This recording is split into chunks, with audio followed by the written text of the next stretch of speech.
একবার বললেন, জিজ্ঞাসা করলেন, রসুল চুপ থাকলেন। দ্বিতীয়বার আবার জিজ্ঞাসা করলেন, ইয়া রাসূলুল্লাহ, আমাদের উপর প্রতি বছর হজ ফরজ? রসুল চুপ থাকলেন, কিছুই বললেন না। তৃতীয়বার আবার জিজ্ঞাসা করলেন, ইয়া রাসূলুল্লাহ, আমাদের উপর কি প্রতি বছর হজ ফরজ? আল্লাহ আল্লাহ আল্লাহু লা ইলাহা ইল্লাহু আল্লাহ আল্লাহ আল্লাহু লা ইলাহা ইল্লাহু सबसे अकरम सबसे अशरफ सबसे हो आला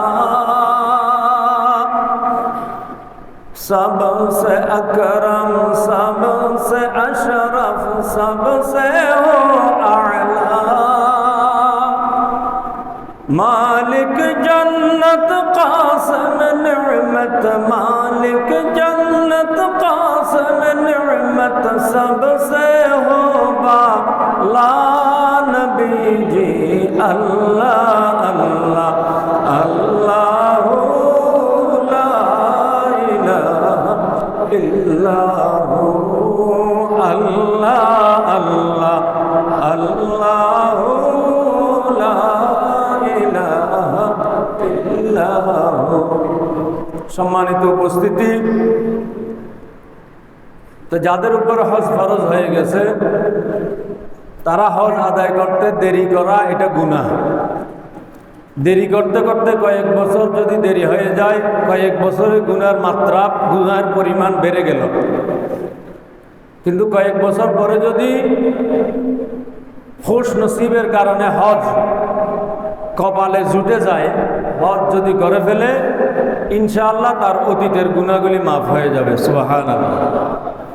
এই প্রসঙ্গে হাদিস শরীফে এসেছে, মান হাজ্জা ওয়ালাম ইয়ারফুস ওয়ালাম ইয়াফসুক রাজা কায়াউমিন ওয়ালাদাতহু উম্মুহু।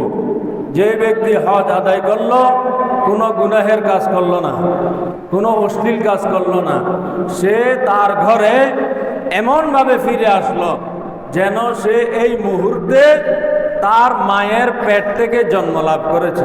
সুবহানাল্লাহ। তো মায়ের পেট থেকে জন্ম লাভ করলে কেমন হয়? একেবারে মাসুম নিষ্পাপ। নতুন জন্ম লাভ করলে নবজাতক শিশুর তো কোনো গুনাহ থাকে না। তো নবজাতক শিশুর যেমন কোনো গুনাহ থাকে না, যারা সত্যিকারের হজ আদায় করে আসে তাদের অতীতের গুনাহগুলি এভাবে মাফ হয়ে যায়। সুবহানাল্লাহ। কিন্তু এখন কথা হচ্ছে, এই যে দেরি করা হলো, হজ ফরজ হয়ে গেছে, দেরি করা হলো কয়েক বছর, দেরি করার পরে হজ আদায় করতে পারলে আলহামদুলিল্লাহ। কিন্তু কয়েক বছর দেরি করার পরে যে হজ আদায় করতে পারবে সেই নিশ্চয়তা তো নাই। এই জন্যই হজ যখনই ফরজ হয়ে যায় তখন ওই নিকটতম হজের বৎসরের মধ্যে হজ আদায় করে ফেলা এটা উচিত। যেমন কারো এই বছর হজ আদায় করার মতো সামর্থ্য হলো, অর্থনৈতিক সামর্থ্য, শারীরিক সুস্থতা, পারিপার্শ্বিক অবস্থা সব কিছু অনুকূল, এই বছর হজ ফরজ হলো, কিন্তু করলো না হজ, কয়েক বছর দেরি করলো। তো কয়েক বছর দেরি করার পরে যদি গিয়ে অর্থনৈতিক সামর্থ্য, আর্থিক যে সঙ্গতি সেটা যদি হারিয়ে ফেলে, তখন আর হজ আদায় করার বিকল্প কোনো রাস্তা থাকে না। কারণ টাকা হারিয়ে ফেলেছে, এখন তো হজ কিভাবে করবে আর? কিন্তু হজের দায় থেকে মুক্তি পাবে না, কারণ তার উপরে হজ যখন ফরজ হয়েছিল তখন কিন্তু আর্থিক সামর্থ্য ছিল, অর্থনৈতিক সক্ষমতা তখন ছিল। দেরি করার কারণে গিয়ে কয়েক বছর পরে এই অর্থনৈতিক সক্ষমতা হারিয়ে ফেলেছে, হজ আদায় করার মতো সামর্থ্য হচ্ছে না। কিন্তু তার উপরে যেহেতু 3 বছর আগে, 4 বছর আগে, 5 বছর আগে হজ ফরজ হয়ে গিয়েছিল, সেই কারণে এই হজের দায় থেকে সেই ব্যক্তি আর মুক্তি লাভ করতে পারবে না, নাউজুবিল্লাহ। তো এটাতে গেল যদি কি হয় অর্থনৈতিক সামর্থ্য হারিয়ে ফেলে, তাহলে হজ আদায় করার আর বিকল্প ব্যবস্থা থাকে না। একটা হতে পারে সমস্যা এই ধরনের, আর একটা হতে পারে যেমন এই বছর হজ ফরজ হলো। হজ কাদের উপরে ফরজ গত জুমায় আলোচনা করেছিলাম, আশা করি মনে আছে। এই বছর কারো উপরে হজ ফরজ হলো, অবহেলা করে হজ আদায় করলো না, কয়েক বছর দেরি করে ফেললো। কয়েক বছর দেরি করার পরে শারীরিক সুস্থতা হারিয়ে ফেলেছে। আল্লাহ হেফাজত করুন, আমিন। মনে করেন এই বছর সেই ব্যক্তির আর্থিক সঙ্গতি পরিপূর্ণ আছে, শারীরিক সুস্থতা শতভাগ আছে, পারিপার্শ্বিক আনুকূল্য সব কিছু ঠিক আছে, তাহলে সেই ব্যক্তির উপর হজ ফরজ হয়ে গেছে। কিন্তু দেরি করলো, অপেক্ষা করলো, এই বছর করলো না, আগামী বছর করলো না, তারপরের বছরও করলো না। এইভাবে 3-4 বছর অতিক্রান্ত হওয়ার পরে দেখা গেল সেই ব্যক্তিটি শারীরিকভাবে অসুস্থ হয়ে গেল। হজ আদায় করার মতো যে শারীরিক সক্ষমতা, সেই সক্ষমতা হারিয়ে ফেলেছে। হয়তো এই ধরনের হয় না, একজন সুস্থ সবল মানুষ হাঁটাচলা করছে, হঠাৎ করে দেখা যায় পক্ষাঘাতগ্রস্ত হয়ে গেছে, প্যারালাইজড যেটা বলে, আল্লাহ হেফাজত করুন, আমিন। হঠাৎ করে দেখা গেল কয়েক বছর পরে অর্ধাঙ্গ রোগ হয়ে গেল, শয্যাশায়ী একেবারে। তাহলে এখন হজ কিভাবে আদায় করবে? কিন্তু হজ তো তার উপরে এখন ফরজ হয় নাই, হজ ফরজ হয়েছিল তার উপরে আরো 3 বছর আগে, 4 বছর আগে, তখন কিন্তু শারীরিকভাবে সুস্থ ছিল। এখন 4 বছর পরে গিয়ে সে শারীরিক সুস্থতা হারিয়ে ফেলেছে। এই অবস্থায় হজ আদায় করার মতো শারীরিক সক্ষমতা নেই।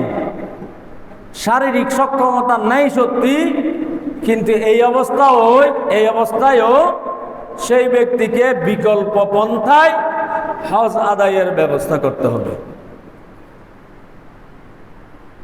হজের দায় থেকে মুক্তি পাবে না। বিকল্প ব্যবস্থাটা কি? যে সমস্ত ব্যক্তিদের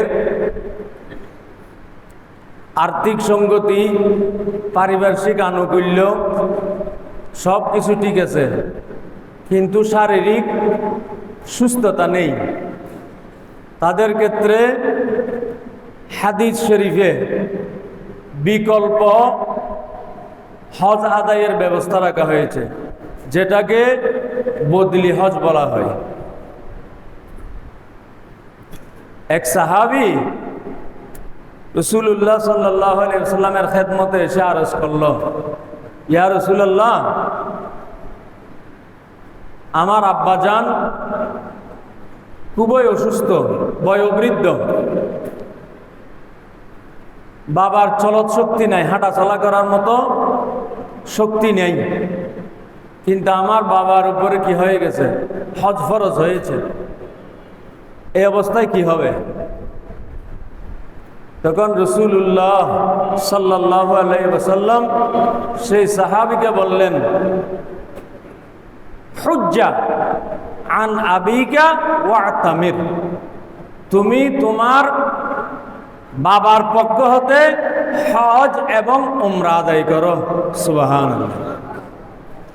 তাহলে রাসূলুল্লাহ সাল্লাল্লাহু আলাইহি ওয়াসাল্লাম এখানে সাহাবীকে হুকুম দিলেন, তোমার বাবার উপরে যেহেতু হজ ফরজ হয়েছে কিন্তু শারীরিক সুস্থতা নেই, তাহলে তোমার বাবার পক্ষ হতে তুমি হজ আদায় করো, উমরাও আদায় করো। সুবহানাল্লাহ।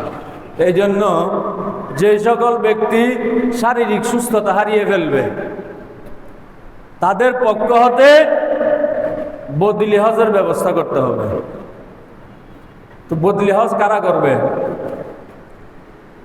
এমন শ্রেণীর মানুষ, আবার যার উপরে হজ ফরজ হয়ে আছে, ওই ধরনের ব্যক্তিকে দিয়ে আবার বদলি হজ আদায় করা যাবে না। বদলি হজ আদায় করতে হবে এমন একজন মানুষকে দিয়ে, যে মানুষের উপর হজ আদায় করা ফরজ নয়। ব্যক্তিগতভাবে তিনি হজ আদায় করা তার উপরে ফরজ হয়নি, কিন্তু মানুষটি মোটামুটি দিনদার, নামাজি, মুত্তাকি, আর্থিক সামর্থ্য নাই হজ আদায় করার মতো।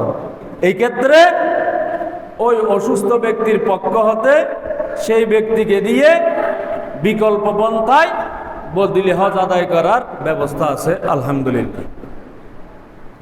তাহলে যে ব্যক্তি সুস্থ থাকতে, যার উপর হজ ফরজ হয়ে গেছে, কয়েক বছর অতিক্রম করার কারণে শারীরিক সুস্থতা হারিয়ে ফেলেছে, কিন্তু অর্থনৈতিক সামর্থ্য আছে, পারিপার্শ্বিক অবস্থা সবগুলি অনুকূল আছে, এই অবস্থায় সেই ব্যক্তি বদলি হজ আদায়ের মাধ্যমে নিজের পক্ষ হতে হজের দায় থেকে মুক্তি লাভ করবে, আলহামদুলিল্লাহ। এটাই হচ্ছে পদ্ধতি। তো এই ক্ষেত্রে হবেটা কি? হজ আদায়ের দায় থেকে মুক্তি পেয়ে যাবে, এটাও ঠিক আছে। হজ আদায়ের যে সওয়াব, সেই সওয়াবের অংশীদারিত্ব পাবে। হজ আদায়ের সওয়াব যেটা, হজের সওয়াব কি? হাদিস শরীফে এসেছে, আল হজ্জুল মাবরুর লাইসা লাহু জাযাউন ইল্লাল জান্নাহ। যারা সত্যিকারের হজ আদায় করেছে, যাদের হজ আল্লাহর দরবারে কবুল হয়ে গেছে, তাদের জন্য আল্লাহর পক্ষ হতে পুরস্কার হচ্ছে, তাদের জন্য আল্লাহর পক্ষ থেকে প্রতিদান হচ্ছে একমাত্র জান্নাত। সুবহানাল্লাহ। তাহলে হজের পুরস্কার হচ্ছে আল্লাহর পক্ষ থেকে জান্নাত। তো যে ব্যক্তি বিকল্প পন্থায় বদলি হজ আদায় করিয়েছে, যার পক্ষ থেকে হজ আদায় করা হয়েছে, সেই ব্যক্তি হজের সওয়াবও পাবে, হজের দায় থেকে মুক্তিও পাবে। হাদিসের মোতাবেক আশা করা যায় সেই ব্যক্তি জান্নাতও পাবে, কিন্তু মনের মধ্যে এক ধরনের অতৃপ্তি থাকবে, তৃপ্তিটা সে পাবে না।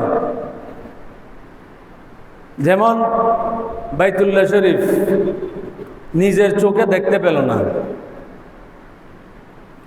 যে বাইতুল্লাহ শরীফের উপরে কাবা শরীফের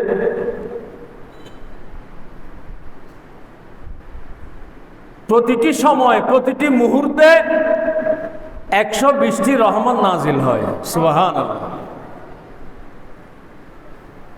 120টি রহমত বাইতুল্লাহ শরীফের আশেপাশে সার্বক্ষণিকভাবে আল্লাহর পক্ষ থেকে নাজিল হতেই থাকে। সুবহানাল্লাহ। 120টির মধ্যে 60টি রহমত নাজিল হয় যারা কাবা শরীফের মধ্যে তওয়াফ করে। কাবা শরীফের চতুর্দিকে যারা তওয়াফ করে, তওয়াফকারীদের উপরে 60টি রহমত নাজিল হয়। সুবহানাল্লাহ। আর যারা কাবা শরীফের আশেপাশে হুদুদের ভিতরে যারা নামাজ আদায় করে, নামাজ আদায়কারীদের উপরে 40টি রহমত নাজিল হয়। সুবহানাল্লাহ। তাহলে 120টির মধ্যে 60টি গেল যারা তাওয়াফ করে তাদের উপরে, 40টি গেল যারা নামাজ আদায় করে তাদের উপরে, বাকি আছে কয়টি? 20টি। এই 20টি রহমত নাজিল হয় যারা তাওয়াফও করে না, নামাজও পড়ে না, শুধু কাবা শরীফের দিকে দৃষ্টি দিয়ে রাখে, শুধু কাবা শরীফকে শুধু নিজের চোখ দিয়ে দেখে।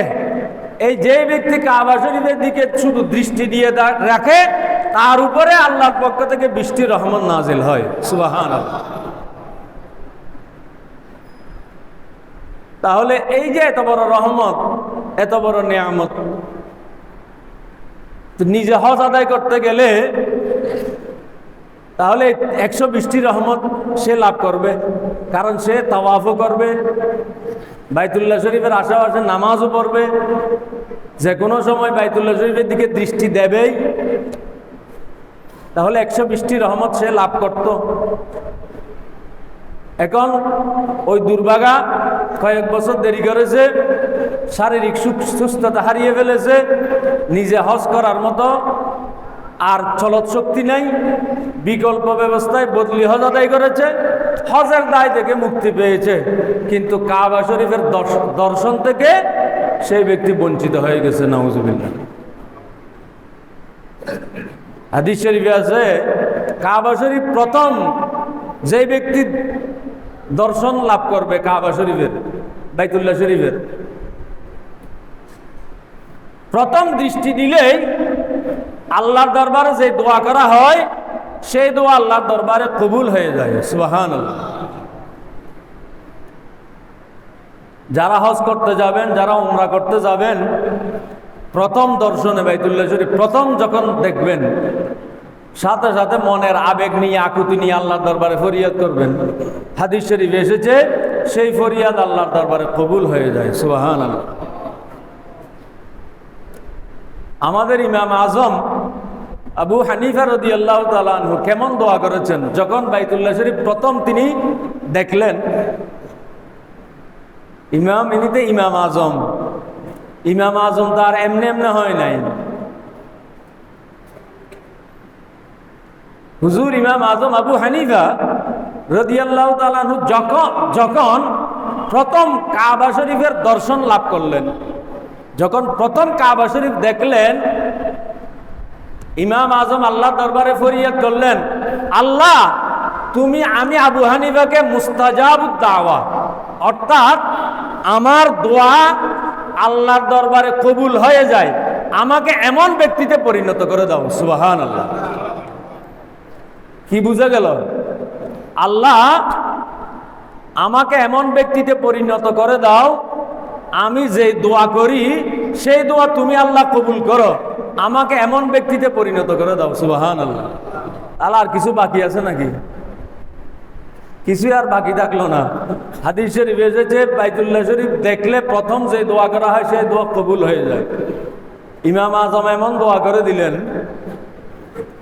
ইমাম আজম যখনই যে দোয়া করবেন সেই দোয়া আল্লাহর দরবারে মকবুল। সুবহানাল্লাহ। তাহলে যেই ব্যক্তি শারীরিক সুস্থতা হারিয়ে ফেললো সেই ব্যক্তি বদলি হজের ব্যবস্থা করলে হজ আদায় হয়ে যাবে, হজের গুনাহ থেকে মুক্তি পেয়ে যাবে, হজ আদায় না করার গুনাহ থেকে মুক্তি পাবে, হজের যে প্রতিদান আল্লাহর পক্ষ থেকে সেই প্রতিদানও পাবে, সওয়াবও পাবে। তবে ওই একটা অতৃপ্তি নিয়ে বাইতুল্লাহ শরীফ দেখলো না, রসুল সাল্লাল্লাহু আলাইহি ওয়াসাল্লামের রওজা মোবারক সামনে নিয়ে সালাতু সালাম আরজ করতে পারলো না। যেটা হাদিস শরীফে এসেছে, মান যারা কবরি ওয়াজাবাত লাহু শাফাআতি, যে ব্যক্তি আমার রওজা শরীফ ফের জিয়ারত করলো সেই ব্যক্তির জন্য আমার সুপারিশ ওয়াজিব হয়ে গেল। সুবহানাল্লাহ। তাহলে রওজা শরীফ সামনে নিয়ে সালাতু সালাম আরজ করার এই নিয়ামত থেকে তো সেই ব্যক্তি বঞ্চিত হয়ে গেল। কি কারণে বঞ্চিত হলো? সামান্য অবহেলা করেছিল। প্রতি বছর হজের সময় ঘনিয়ে আসলে হজ সংক্রান্তই আলোচনা করা হয়। আমার যতটুকু মনে পড়ে, কাদের উপর হজ ফরজ এবং হজ ফরজ হওয়ার পরেও দেরি করা, দীর্ঘসূত্রিতার মধ্যে পড়ে যাওয়া, এটা কেমন বদনসিবের বিষয়। এই বিষয়গুলি প্রায় প্রতি বছরই আলোচনা হয়, কিন্তু এরপরেও দেখা যায় অনেকের হজ ফরজ হয়ে আছে, ওয়াজের পর ওয়াজ হচ্ছে, নসিহতের পর নসিহত হচ্ছে, কিন্তু এরপরেও তারা হজ আদায় করার জন্য উদ্যোগ নিচ্ছে না। নাউজুবিল্লাহ। আমার ধারণা যদি ভুল না হয়, এই ধরনের হজ আদায় করার মতো সামর্থ্যবান অনেকেই আছেন, কিন্তু হজ আদায় করছেন না। হজ আদায় করার মতো সামর্থ্য হয়ে গেছে, কিন্তু কত বড় নিয়ামত থেকে বঞ্চিত হচ্ছেন। এটা তো গেলে একটা, যদি শারীরিক সুস্থতা হারিয়ে ফেলে, বদলি হজের মাধ্যমে হজ আদায় করার ব্যবস্থা। এখন দেখা গেল এই বছর হজ ফরজ হলো, অপেক্ষা করতে করতে 2 বছর 3 বছর 5 বছর অপেক্ষা করতে করতে গিয়ে এক সময় দেখা গেল সেই ব্যক্তি দুনিয়া থেকে বিদায় নিয়ে গেল, নাউজুবিল্লাহ। তখন কি হবে? তখন যে মারাত্মক বিষয়টা হবে সেটা ইতোপূর্বে আলোচনা করেছিলাম। রাসূলুল্লাহ সাল্লাল্লাহু আলাইহি ওয়াসাল্লাম ইরশাদ করেছেন, যে ব্যক্তির উপর হজ ফরজ হলো কিন্তু হজ আদায় করলো না, সেই ব্যক্তি ফাল ইয়ামুত ইহুদিয়ান আও নাসরানিয়ান, সেই ব্যক্তি হয়তো ইহুদি হয়ে মৃত্যুবরণ করুক অথবা নাসারা হয়ে মৃত্যুবরণ করুক, নাউজুবিল্লাহ। এর অর্থ হচ্ছে সেই ব্যক্তি ঈমান হারা হয়ে মৃত্যুবরণ করার আশঙ্কা আছে, নাউজুবিল্লাহ। তো কত বড় বিষয়। এরপরে হজ আদায় করতে অবহেলা করার কারণটা কি?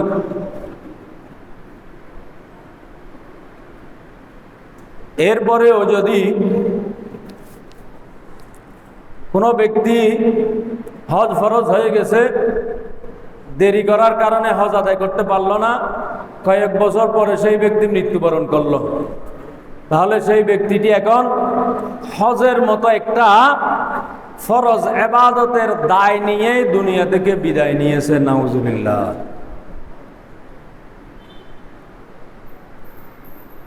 এখন সে তো হজের দায় নিয়ে দুনিয়া থেকে বিদায় নিয়েছে, কিন্তু মৃত ব্যক্তির ছেলে মেয়ে ওয়ারিস যারা আছে তাদের উপরে ওয়াজিব হয়ে যায় মৃত ব্যক্তির পক্ষ হতে হজ আদায় করার। অর্থাৎ যে ব্যক্তির উপর হজ ফরজ হলো, অবহেলা করে বা কোনো কারণে হোক অকারণে হোক হজ আদায় করতে পারে নাই, কয়েক বছর পরে সেই ব্যক্তি মারা গেল, তাহলে সেই ব্যক্তি হজের দায় নিয়েই দুনিয়া থেকে বিদায় নিল। এই অবস্থায় ওই মৃত ব্যক্তির ওয়ারিস যারা থাকবে ছেলে মেয়ে, ওই ছেলে মেয়েদের উপর ওয়াজিব হয়ে যায় মৃত ব্যক্তির পক্ষ হতে আগে হজ আদায়ের ব্যবস্থা করা,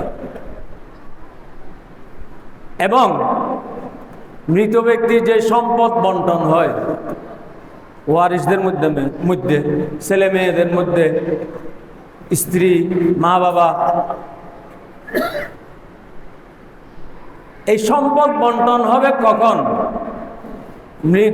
মৃত ব্যক্তি মৃত্যুবরণ করার পরে তার সম্পদ বন্টন হবে ওই মৃত ব্যক্তির যেই ঋণ থাকবে, ঋণগুলি পরিশোধ করার পরে যেই সম্পদ, সেই সম্পদগুলি কি হবে?